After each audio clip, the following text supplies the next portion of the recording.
Vivencias.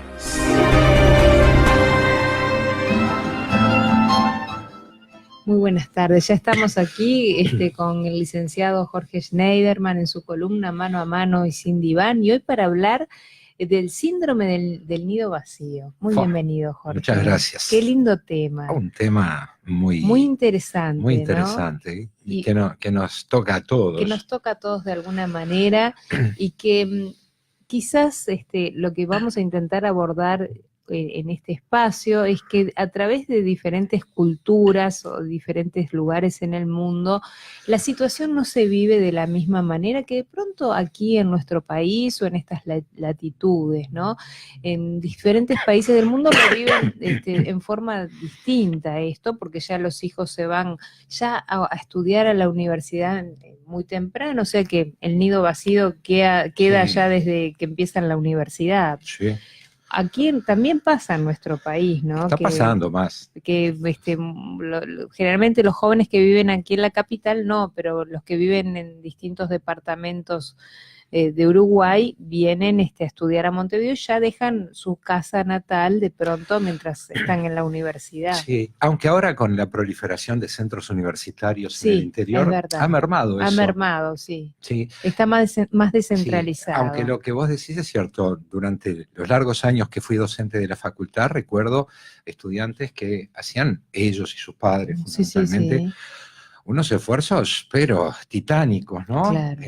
O gente que viviendo en lugares limítrofes, digamos, aledaños a Montevideo, también tenían que levantarse a las 5 de la mañana para llegar a la facultad, con todos los rigores del invierno, del verano. Y pero que eso en ese sentido ha disminuido un poco, se ha abierto un montón de universidades en el este. Sí, se ha descentralizado norte, la universidad.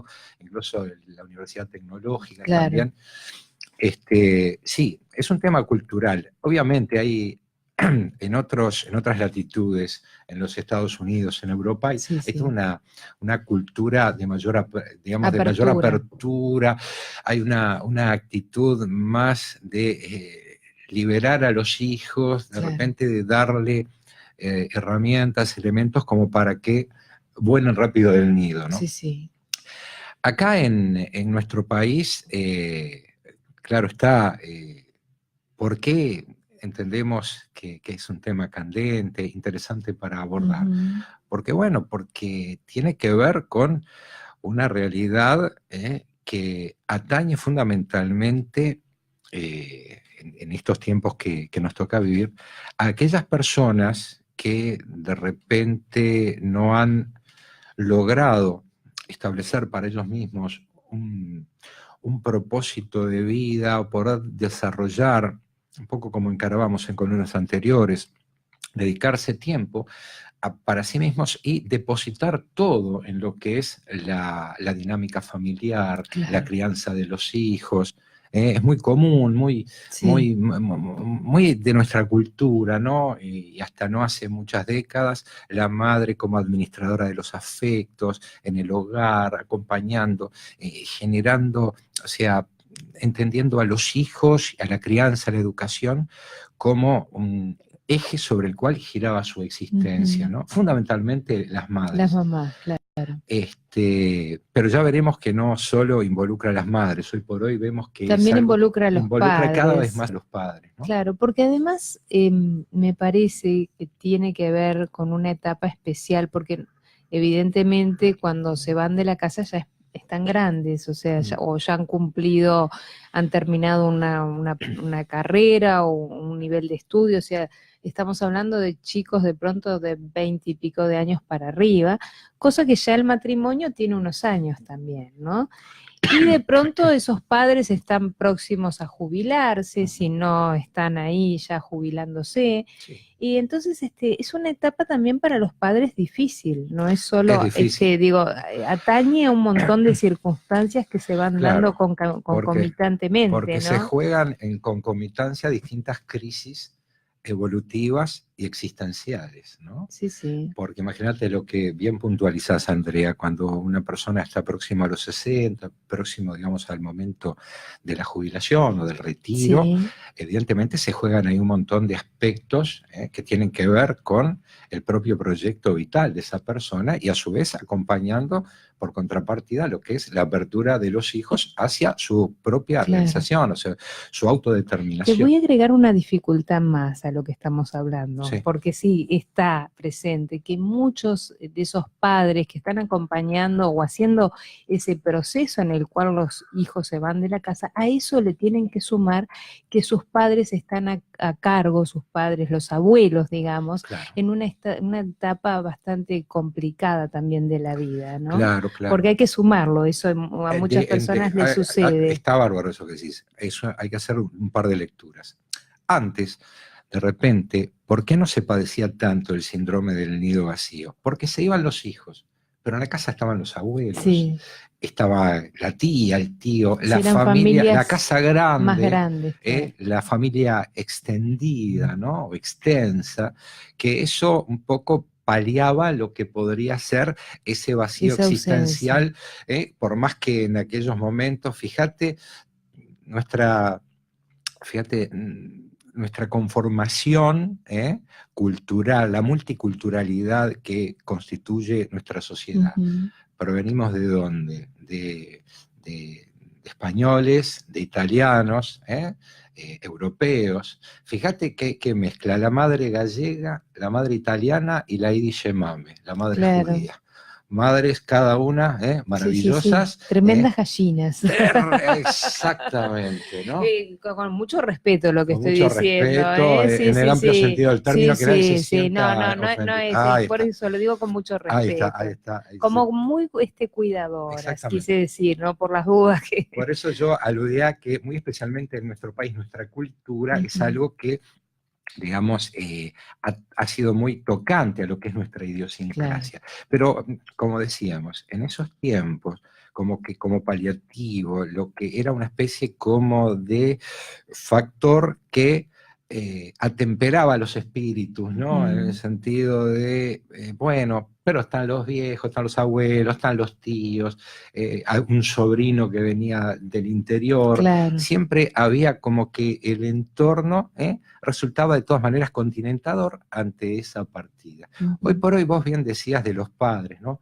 A dos puntas. Por un lado, la preocupación de tener los padres ya mayores, pero por otro lado ya los padres generalmente, los abuelos no cohabitan. ¿Por qué? Por un lado, o porque también viven separadamente, Sí. porque se han logrado emancipar también, y por otro lado por la proliferación de los residenciales, que ante determinadas circunstancias Sí. suele ser la opción, por lo tanto, Queda el matrimonio muchos solo. matrimonios, ahí está. Y ahí entra a tallar no solamente el proyecto vital de cada uno, cómo fueron sustanciando sus vidas en cuanto a proyectos, para que esa vacuidad, ese vacío existencial no los sorprenda. Tiene que ver ahí también el nivel, no solo el nivel de desarrollo personal, la puja por un proyecto propio, sino también el relacionamiento. Claro. Hay muchos matrimonios que se separan a esta altura de la vida. Exacto, hay muchos matrimonios que luego de roto todo ese, entre comillas, compromiso que tiene que ver con acompasar el crecimiento, el desarrollo, la educación de los hijos, como que sienten que ya no hay mayores elementos en común. Pero además también me parece que con esto que estás diciendo, además de los elementos en común, que es como una carrera, ¿no? Vertiginosa, que vas corriendo tras ese día a día para que ese hijo crezca, para que ese hijo estudie, y la pareja no se sienta a charlar, a ver si están conformes uno con, o sea, no hay ese tiempo existencial de la pareja que se empieza a dar en esta etapa cuando el nido queda vacío, se empiezan a ver cara a cara y empieza a confrontar esa pareja realmente a tener un espacio, y de pronto eso ya está resquebrajado desde hace muchos años. Y se entran a evidenciar vacíos a nivel del vínculo, ¿no? Por ahí como que solapadamente lo que los va uniendo, lo que va sosteniendo y dando cohesión, lo que va vertebrando a la familia es justamente la presencia de los hijos. Y es cierto, muchas veces cuando parte el último hijo, como que queda ahí un poco al descubierto, en evidencia, que realmente no permanecen sólidos los puntos de encuentro Claro. de esa relación, ¿no? Y también esta partida tiene que ver, como decíamos, con cambiar la rutina de vida, ¿no? Porque ya es un cambio de rutina, ya no está el hijo más en casa, ver esa cama, ese cuarto vacío, comienzan, a ver, te voy a preguntar, ¿es normal sentir nostalgia cuando se ve la cama vacía, el cuarto vacío? ¿Eso es normal? La palabra nostalgia no me gusta. Bueno, a ver, ¿qué No me gusta palabra la palabra nostalgia y ahora que usamos? está tan de moda esta ¿Qué semana. palabra se ¿Sabes cuál es usa? el étimo de nostalgia? Algia, ¿de dónde viene? Dolor. Dolor. Nostalgia, recordar con dolor. Bueno, pero ¿cómo lo Justamente, podemos decir si no decimos nostalgia? Porque es una sensación que al padre le produce un no, ya poquito sé, de malestar. No sé cómo, qué palabra utilizar. sí, es Un como poquito de tristeza al ver ese cuartito eh, vacío, esa cama la vacía. tristeza en sí tiene tan mala prensa, pero la tristeza es a veces la reacción normal en las etapas iniciales de un proceso de desprendimiento. ¿Te acuerdas cuando hablamos de los duelos? Sí, Hablamos de la tristeza. Y en ciertos aspectos, el síndrome del nido vacío es una suerte de duelo que hay claro. que elaborar. Por lo tanto, Ujú. la Está, la palabra palabra tristeza tristeza me es encantó. esa, ¿Tuviste? bueno, tristeza entonces. No, pero yo quiero, viste que hay que aplicar las palabras. Hoy estoy un poco con las palabras No, pero fue difíciles. simplemente, fue una broma.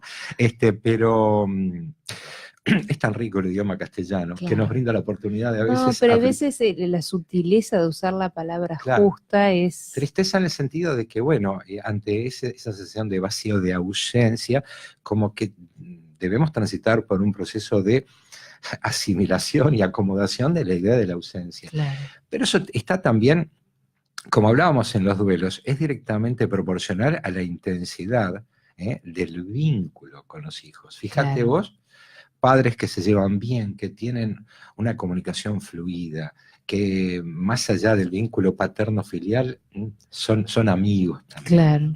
Claro. De repente, cada hijo desde su lugar es una especie de compinche o interlocutor válido.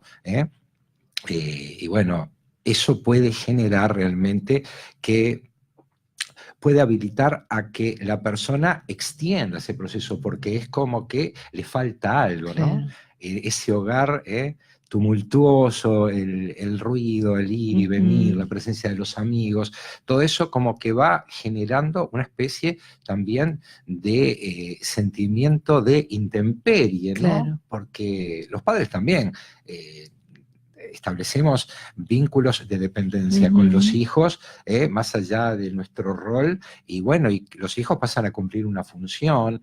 Muchas veces nosotros encontramos en un diálogo con los hijos el consejo válido, la capacidad de poder desahogarnos, Claro. de poder hablar, todo eso como que puede, en función de la intensidad del vínculo, puede ir de repente extendiendo ese proceso hasta que, obviamente, tenemos que entender que ese desprendimiento tiene una doble lectura y ambas lecturas positivas. Por un lado, el comienzo de un proceso de autodeterminación que implica para el joven la posibilidad de construir su propio proyecto de vida. Y por otro lado, como bien un poco aludíamos al principio, la posibilidad de cada uno de los padres, de la pareja en sí, poder cristalizar asignaturas pendientes, proyectos que de repente la vorágine cotidiana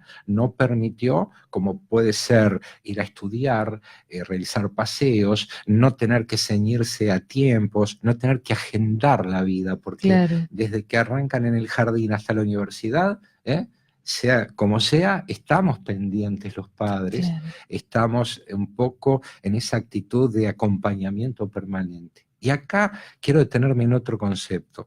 Nosotros a los hijos los tenemos que educar, no cuidar. Hay personas que asumen el rol de manera tal que cuando se van tienen la sensación de que también los hijos quedan expuestos a una intemperie y a una falta de protección y por lo tanto se sienten imprescindibles como cuidadores, como ángeles de la guarda. Y no debe ser así. educar implica brindar elementos, herramientas que fortalezcan, obviamente. Para que vuelen de alguna Para que manera, vuelen, claro. exactamente, exactamente. Es darle la posibilidad de ser, a ver, guionistas, empezar a ser guionistas, actores protagónicos y directores de su Claro. propia historia, ¿no? Poder, claro está, siempre los padres van a estar al lado de los hijos, Claro. va a haber o sea, van a acompasar ese proceso, pero tiene que ser desde un lugar que no interfiera en el desarrollo de las capacidades de autogestión, Claro. de autodeterminación y por sobre todas las cosas que les permita ser ellos mismos. Y entender, como decía el viejo axioma, fundamental es esto, que los hijos vienen a través de nosotros, pero no nos pertenecen. Lo que sí nosotros debemos es tratar siempre de darles la oportunidad de ser ellos mismos artífices de su propio proyecto vital. Me parece que con eso nos podemos ir perfectamente con ese concepto a la pausa y lo continuamos, luego de la pausa continuamos analizando este síndrome del nido vacío, cómo afecta y cómo asumirlo para no sentir esa tristeza, esa soledad y ese vacío. Hacemos una breve pausa y quedan abiertas las líneas de comunicación.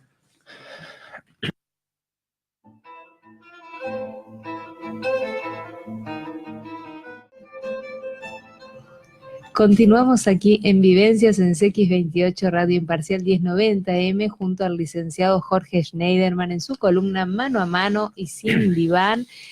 Sí, seguimos con este tema tan importante que es el síndrome del nido vacío. Y cuando nos fuimos a la pausa, yo te decía, Jorge, que este síndrome tiene que ver, llega a una altura, porque se van los hijos de casa y algunas familias se presentan un poco se quedan como tristes, solos, vacíos. Pero generalmente el chico o la chica o digamos el hombre y la mujer que se van de la casa, sí. es porque están apostando un proyecto de nuevo de vida y entonces ya no es que solo se va ese hijo, sino que además se suma un nuevo integrante a la familia en Exacto. ese proyecto, ¿no? Sí. Y cómo asumir esto, porque también hay que integrar a esa nueva persona que se suma a ese proyecto de vida de ese hijo que se va de la casa. Una actitud inteligente de apertura es precisamente darle tiempo a ese hijo que se va y darle lugar, espacio, para que pueda ir concretando ese propósito emancipatorio y no interferir en aquellos proyectos, en sus designios, sobre todo en lo que vos decís, por ejemplo, la conformación de la pareja, claro. El no marcar permanentemente la ausencia, claro. El no hacer sentir, el no ser culpógeno, ¿no? Sí. El no endilgarle al otro ahí, fíjate cómo estamos, no nos vienen a ver. No, qué triste. Qué triste eso, ¿eh? Mira qué enfermos, mira qué viejos solos y enfermos que estamos, sí. No vienen a ver. Y de repente se trata simplemente de esgrimir un mecanismo defensivo como la modalidad hipocondríaca de procurarse afectos, ¿no? Claro, generar... sí. O estar extrañando un fin de semana, que de pronto los chicos no pudieron ir porque tienen un sinfín de cosas para hacer y un fin de semana no fueron porque también... antes nuestra cultura era como religioso, que los domingos era el día de la familia.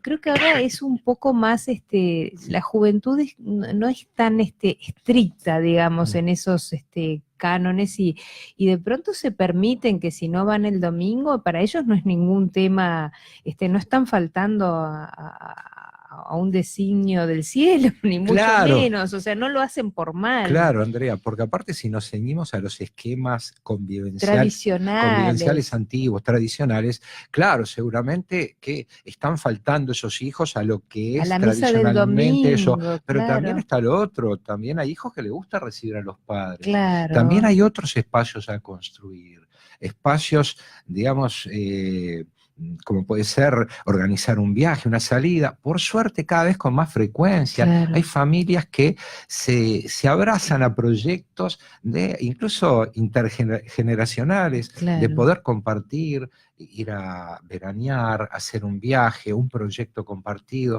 Claro. Que se han modificado muchos aspectos de lo que eran esas cuestiones tan Estructurales. así a rajatabla, Claro. que los jueves se comía pasta, los domingos venían todos a comer, el 24 en la casa de uno, el 25 en la de otro, el 31, esas cuestiones tan psicorrígidas. Claro. Hoy por hoy hay otra movilidad, otra dinámica, otra flexibilidad a la hora de establecer una buena vincularidad a nivel familiar, Claro. de manera tal que sea productivo para ambas partes. Por un lado, para los hijos que se sientan también como que invitan a los padres a ese proceso también de desarrollo y apertura hacia nuevas posibilidades. Claro. Cuando se van los hijos, es el fin de un ciclo natural, lógico, pero que, un poco como esbozáramos al principio, abre los portales de 1001 realización posibles. Claro. Es el comienzo de otro proceso, de otra etapa de la vida, de pronto. Quizás es eso, me parece que yo te lo mencionaba y te preguntaba, que quizás sea ahí gran parte del problema del nido vacío, que los padres no pensamos en que es una nueva etapa en la que tenemos cosas nuevas para hacer, pero hay que proponernos cosas nuevas, hay que ponerlas sobre la mesa. Bueno, los chicos se fueron, ¿qué vamos a hacer? ¿Qué queremos hacer de nuestra vida? O sea, no es nos quedamos y miramos el reloj pasar, ¿no? Claro, tampoco es un barajar y dar de nuevo, es simplemente tratar de hacer un balance, todos a lo largo de los procesos, diferentes procesos que transitamos en nuestras vidas, vamos haciendo una ensuma, vamos haciendo una evaluación, construyendo.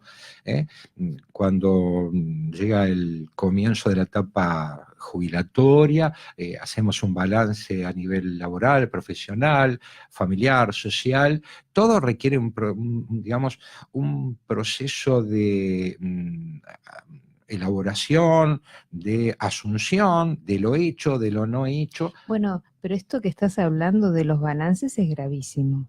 Genera grandes depresiones a muas personas, en cualquier momento del año. Ameritaría un programa. Un programa entero, porque sí, es terrible. O sea, cuando la gente hace balances, que también es parte de lo que estamos hablando, es el momento en el que se ponen, se plantan, se van los hijos y se empiezan a cuestionar esos balances pendientes. Claro, ¿qué hicimos de la vida? Pensar que les dimos todo y mirá con qué nos pagan, cómo se fueron, levantaron vuelo y ahora nosotros acá, ¿no? Esas cosas a veces desde el lugar del dolor se llega a conclusiones fatales. Esas preguntas no deberían hacerse. No. Y exactamente, y aunque interiormente, ¿no? No, pero ni siquiera, porque viste que la mente es tan poderosa que cuando uno, aunque no las pronuncie, pensarlas nomás, qué nocivo es, somos ¿no? los que pensamos también, ¿eh? Claro, somos por eso. Pensamos. Está bien, pero claro, de repente, qué sé yo, en situaciones es natural. A veces, claro, es un tema inherente a la condición humana. Claro, ¿no? Cuestionarnos las cosas, interpelarnos. Más que cuestionarnos, a mí también me encanta la palabra interpelar. Interpelar es ponerse a uno un poco contra la pared y decir, bueno, a ver, en realidad, ¿qué hiciste vos para esperar que tus hijos estén tan pendientes? ¿O qué no hiciste para brindarles tal y cual posibilidad? Creo que... ¿Y qué hiciste cuando fuiste joven también, no? Volver un poquito para atrás para entenderlos también, porque ¿no? más allá de los temas de contexto histórico que pueden haber variado las cosas, hay cosas que son inmanentes a la juventud, como por ejemplo las ansias de volar, de salir, de ser uno mismo, de cortar el cordón umbilical. Y de tener muchos proyectos, porque es parte de la juventud, esa ansia de abarcar muchas cosas a la vez, porque nosotros también fuimos jóvenes. No sabíamos lo que queríamos, claro, pero lo queríamos ya. Querías todo y querías ya. Entonces digo, por eso un poco también a veces ponerse en ese lugar del otro, siempre las relaciones de alteridad que las hemos tratado en varios programas es tan importante, ¿no? Para entender por qué ese hijo de pronto no está viniendo tanto o se fue y tiene la vida más complicada, porque también es un nuevo proyecto de vida y no es fácil los comienzos. Claro, y aunque lleguemos a la conclusión que de repente no fuimos los mejores padres posibles, tratar de no ser tan cáusticos con nosotros mismos, ser un poco más indulgentes. Cáusticos, y siempre, me encantó esa palabra, sí, tan cáusticos. Sí, sí, porque a veces como que parece como que tomamos represalias, nos autocondenamos.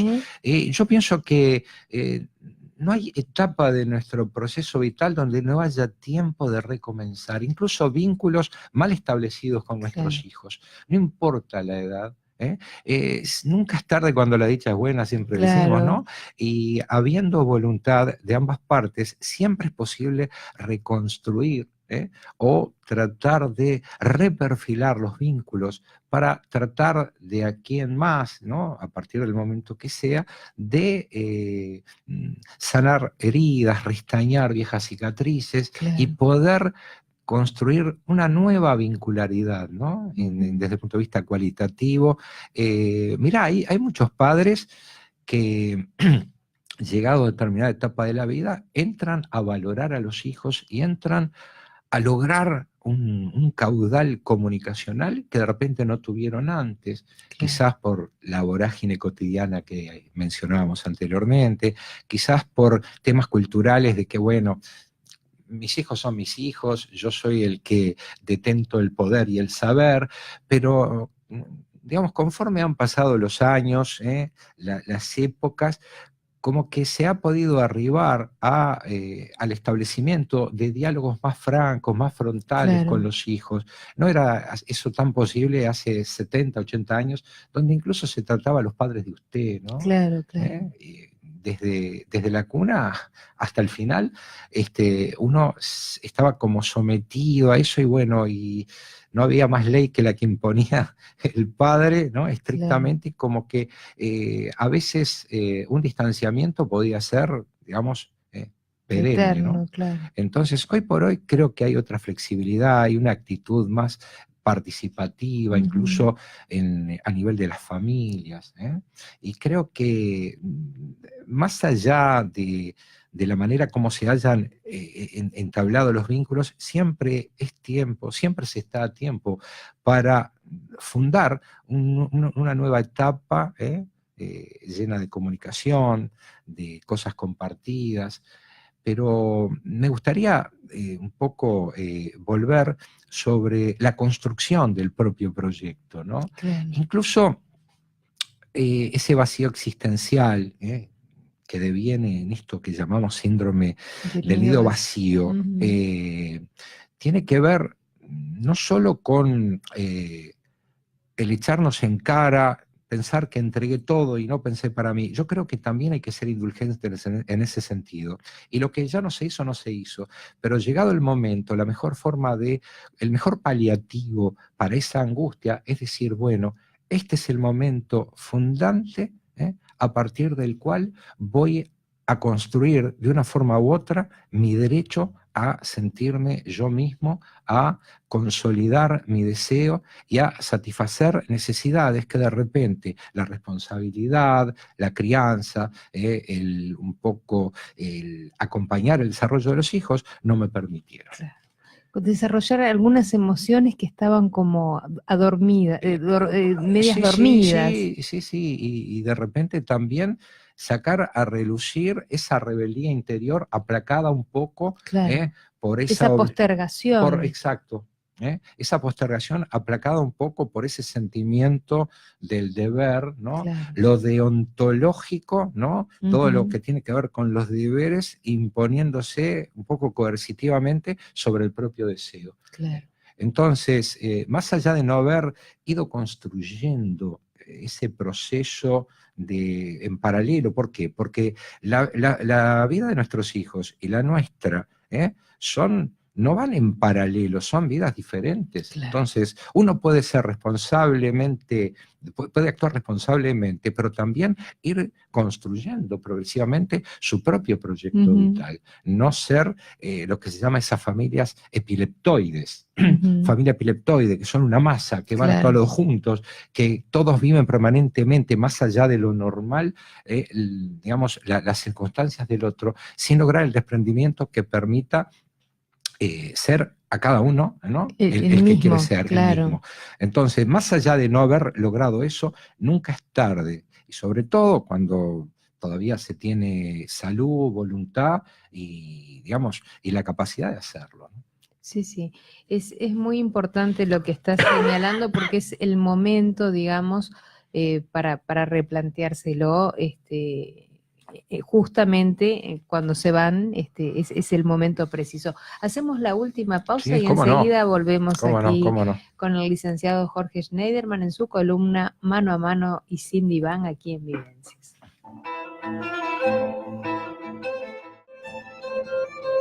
Continuamos aquí, estamos en los últimos minutos, pero te quiero hacer llegar, Jorge, Sí. un mensaje de un oyente que dice: muy buenas tardes, Andrea, excelente el programa como todos los días, y el tema del nido vacío, dice, es muy interesante como lo están desarrollando. Muchas gracias por lo que nos enseñan, Mina, le mandamos un abrazo, muchas gracias por el mensaje. Muchas gracias. Estamos en los 2 últimos minutos, no sé, te dejo la palabra a ti para que redondees el tema, porque no te quiero hacer perder tiempo en... ¿Cómo te gustaría cerrarla, la columna hoy? ¿Cómo no? Bueno, ¿cuál es la mejor manera de evitar que nos sorprenda el nido vacío? Ahí está. ¿No? O sea, el nido se va a vaciar Sí, en algún sí, momento. sí, desde luego. El tema es cómo nosotros prepararnos. Y creo que la mejor manera de prepararnos para ese momento es tener una actitud previsora, precautoria. Del mismo modo que cuando hablábamos, recordás, Andrea, de la orientación vocacional, sí. Los uruguayos nos acordamos de Santa Bárbara generalmente cuando llueve. Sí. Y compramos el afalcote cuando ya tenemos la gotera. Cuando ya empezó a gotear, la manchita húmeda ya se expandió. Entonces, la mejor manera es construir desde el arranque, alimentar la construcción de una familia consolidada, darle cohesión, pero también ser condescendientes para con nuestro propio proyecto vital. Claro. Que el diálogo, que la comunicación, que la funcionalidad impere en la familia, tratar de construir una familia funcional, donde circule el diálogo, la comunicación, donde se imparta como señal inequívoca de unión, no la dependencia, sino el estar ante el otro, frente al otro, el sentirnos parte de esa unidad que llamamos familia, pero sin perder nuestra independencia. Claro. Y en la pareja, fundamentalmente, sin abandonar los propios proyectos personales. Imagínate 2 círculos, ¿no? Sí. Que se cruzan acá. Siempre hay como un interregno, donde se superponen, que debe eso dedicarse a la pareja, tratar de alimentar, pero sin abandonar los espacios personales, que tienen que ver con la búsqueda interior, con la satisfacción del propio deseo, con el encuentro con los vínculos, con los afectos que constituyen nuestro universo personal. Eso no nos separa de nuestra pareja, enriquece, nos empodera en el vínculo, suma. Exacto. Entonces, creo que más allá de esa vivencia que nos sorprende cuando los hijos empiezan a ir, tratar de entender que ese es un hecho natural para el cual debemos prepararnos y que debemos realizar, como señalábamos al principio, esa doble lectura. Es un momento que para nada debe ser asociado a lo negativo, a la ausencia, ¿no? Como algo sombrío, algo que se nos baja el telón de algo. Al contrario, se levanta un nuevo telón. El telón hacia nuevas perspectivas personales y por sobre todo, ¿qué es lo que queremos para nuestros hijos? Que logren de ellos la mejor versión posible. Y si los inhibimos, los sometemos a esa actitud culpógena, ¿no? Vamos a interponernos en la consecución del propósito fundante de la vida de todos, sobre todo cuando somos jóvenes, de poder ser nosotros mismos, obviamente sin descuidar la calidad de nuestros vínculos, tratar de ser una familia funcional. ¿Qué es una familia funcional? Donde cada cual puede cristalizar su propio deseo y atender y contribuir también a un propio proyecto colectivo, a un proyecto colectivo que involucra todos los proyectos, establecer vasos comunicantes, pero no determinar, no inhibir y no ser censores de los designios del otro, ¿no? Bueno, creo que ha sido muy claro. Están a tiempo los que todavía los hijos están por ir, los que ya se fueron, bueno, ya pongan las barbas en remojo, pero creo que esto ha sido bastante claro, has aclarado mucho el panorama y has dado como algunos lineamientos que son importantes a tener en cuenta y a cuestionarnos, que de eso se trata, ¿no? De cuestionarnos día a día, sí, y interpelarnos y ver a ver para dónde vamos, pero siempre se está a tiempo. Creo que es muy importante lo que has dicho de recomponer vínculos y de lo que y siempre pensar que lo que está por venir es bueno, ¿no? También ser positivo. Y tomar bien la vida, ¿no? La vida es como el café, ¿no? Hay que saber prepararlo y saber cómo tomarlo, ¿no? Claro. Así como preparamos nuestra vida, así podemos ir tomando nuestra vida, haciéndonos cargo de ella, porque, como sostengo siempre, la vida en definitiva es lo que uno hace con ella. Perfecto. Muchísimas gracias, Jorge. Un inmenso placer. Nos encontramos el próximo martes. Con muchísimo gusto. Aquí estaremos. Bueno, hacemos una breve pausa y ya estamos con Vivencias.